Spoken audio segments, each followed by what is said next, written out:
So if Microsoft offered you guys $50 million to have Saints Row be an exclusive game, how likely will you do it?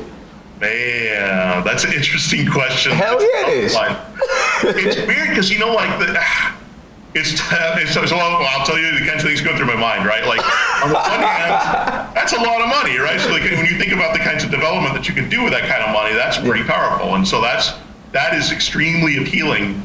The thing that I've always loved about, like a lot of the games that I've worked on, in fact, pretty much damn near every game I've worked on tends to be cross-platform, and the thing that I at least I personally like about that is it's just speaking from my own taste, right? Like I tend to get multiple platforms because that's what I do, but I also realize that there are many gamers out there that don't do it that way, right? Where it's like they got one and that's it. I can buy an Xbox. I'm not going to buy a PlayStation 2 because you just can't afford both, right? And so when I think of it from the gamer mentality, like I always appreciate the fact that I can buy, like if I've got a particular platform, the game's out on both of them, I appreciate that. I like being able to do that. So the gamer in me wants to say that it'd be so fun to be able to do it for both the PlayStation 4 and the Xbox One, but the developer in me says like $50 million would be kind of hard. So like, I don't know. It's a tough one. It's a good question, and I don't know. I'd have to think about that one. I don't know. I don't have an immediate, definite answer on that one. Okay, I appreciate that because it was a real answer, and that's what I look for. I look for real shit when I talk to developers. That was a real answer because the gamer in you, it's like being a people's champion, so to speak. You want everybody to enjoy, but from a developer standpoint, you still got kids and you still got family to feed, and when you think about 50 million, it's like, okay, livelihood, that plays a big part. Like, you know what I'm saying, when you think about these things, and then also how much more creative can you get when you got the funds to do it. So it's like, and then also you think about, if I do this exclusively, maybe my creativity will make someone that didn't like Xbox or didn't like PlayStation get them. And if my development talent can make you go somewhere else, then that just goes to show how powerful you are too. So it has a lot of pros and cons on both ways, but I see it's a lot of options to weigh. But I just want to throw that question out because a lot of people was talking about the Titanfall deal and how that went down, and you got a lot of people that's feel like, well, the PlayStation owners like, damn, we want Titanfall 2, but they didn't really like Xbox. But so what, are you gonna go get it or not? But see, here's the problem. I think if Titanfall was Xbox One only, meaning that you can't get it on 360 and you can't get it on PC, then we'll be talking. But the fact that you get on 360 and PC, I heard a lot of people say that I'll just get it on 360 or I'll just get it on PC.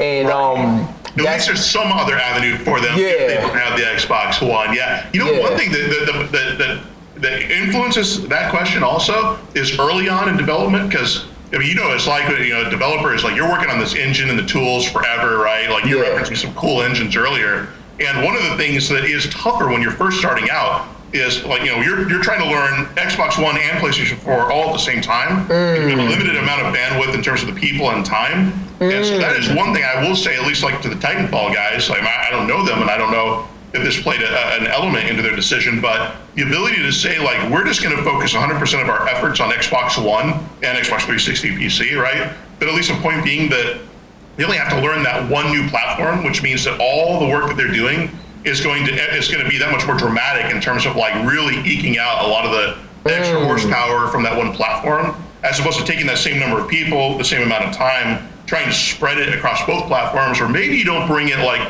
quite as far as you could have if you're just focused on one platform. But then, of course, like I said, the side effect is you're closing off a whole segment of gamers who might want to play your game, and you just kind of tell them like, you're out of luck. Yeah, you're out of that's just keeping it real. Early on, right? Then as you're developing games, and then you've got time, and then you can start to develop for other platforms, then it's less of an issue because you've got that time, and your tools are more mature, and the engine is working well, and everything. Okay. So that's one other element, I guess, that that would play a decision. At least if you're hypothetical, if I was trying to come up with an answer, that would also influence that. All right, now I got the last question. Cool. The Wii U. Right? Do you plan on supporting the console with your next game? If so, yes, no, why? No plans on Wii U for us right now. It's tough. It's the tough thing about that one is that in terms of the abilities with that one, in terms of the horsepower and what it does, it's just different enough from what we're doing from a next generation standpoint that a lot of the new tools and technologies that we're investing there, it's not as compatible.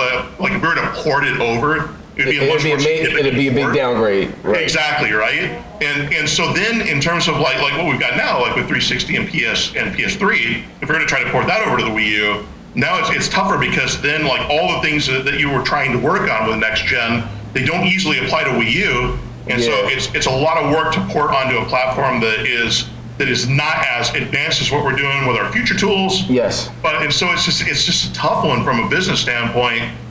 Like there's no easy sweet spot to it. Like if they had come out with Wii U early enough, so that then when we're developing the place, like I'm talking about just a moment ago, right?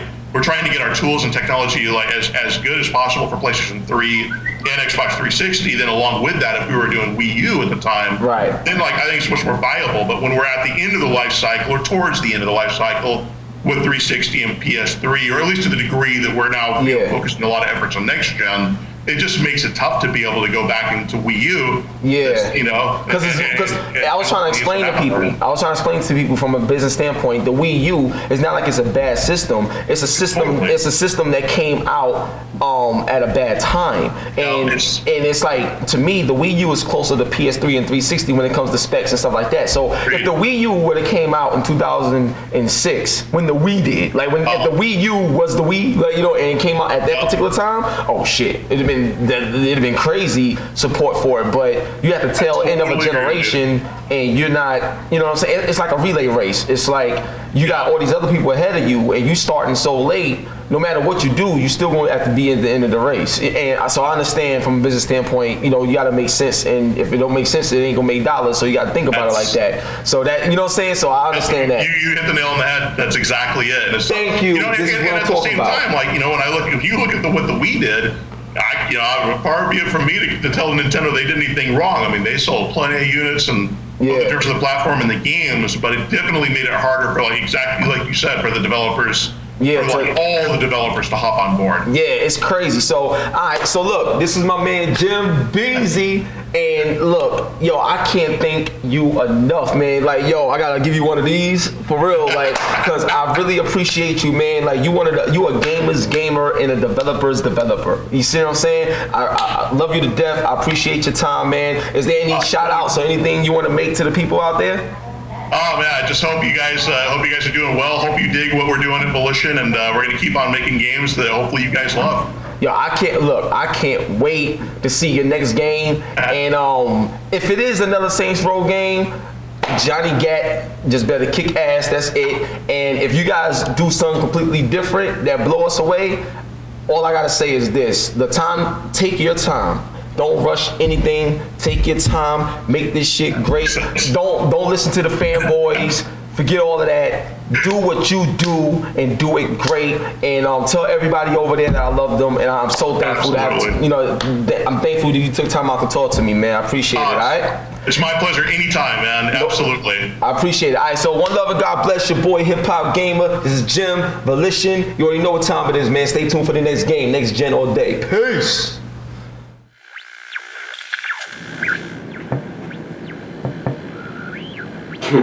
It's your boy HipHopGamer. Welcome to the Now Digital Network.